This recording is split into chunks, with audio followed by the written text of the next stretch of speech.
brings you in today? Hi. Well, I just came from the doctor's office and he told me I have a BMI of greater than 30 and that my blood pressure is starting to go up. Okay, so can you tell me a little bit about your lifestyle? Yeah, like I don't do a whole lot, I guess. I like to sit and watch TV and I guess I take my car a lot of places I go. And oh gosh, I love like fast food is one of my favorites. That makes sense because you're classified as obese if you have a BMI of greater than 30. And some of the other risk factors are linked to genetics and environmental influences related to a sedentary lifestyle. Oh, okay. So you mentioned before that your blood pressure was rising, and some of the complications with obesity is hypertension, type 2 diabetes, atherosclerosis and heart disease, stroke, gallbladder disease, and osteoarthritis. Does that mean I'm gonna get that?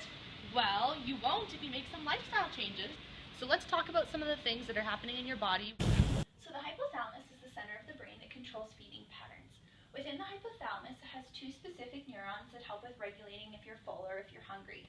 So the first one is the POMC CART neuron, which releases a hormone called CRH, which helps you feel full.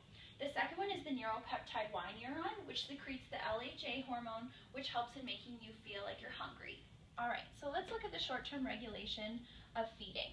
So what happens is that when you eat something, the stress receptors of your GI tract help to signal the vagus nerve that signal the POMC CART neuron to release the hormone to make you feel full.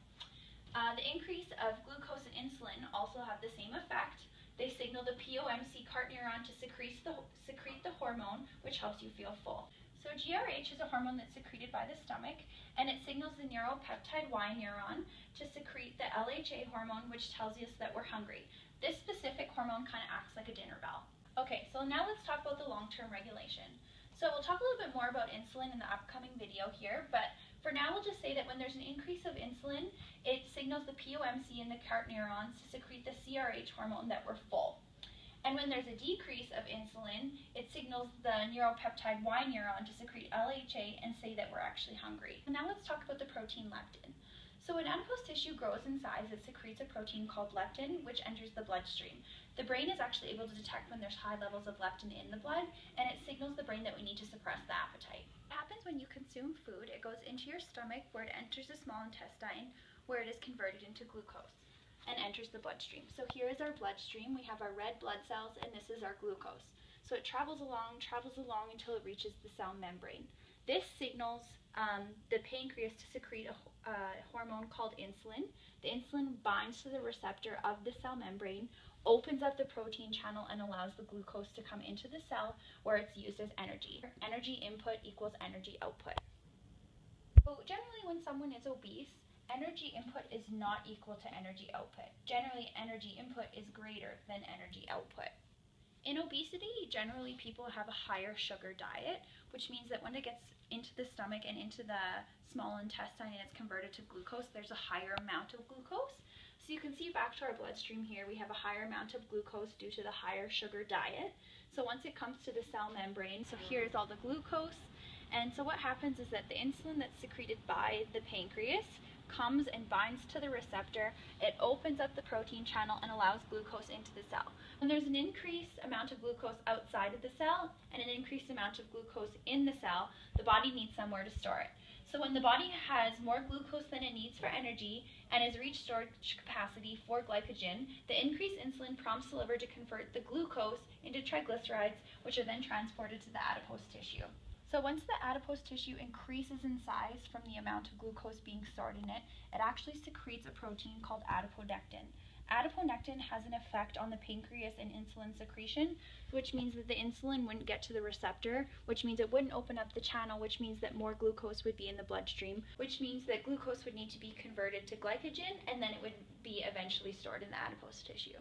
So to prevent obesity and to decrease your BMI, you need to limit your intake of fats, sugars, and sodium, increase your consumption of fruits and vegetables and whole grain products, and engage in 30 minutes of physical activity 5 times a week. Okay, Carla, so can you tell me about some of the things that you learned today?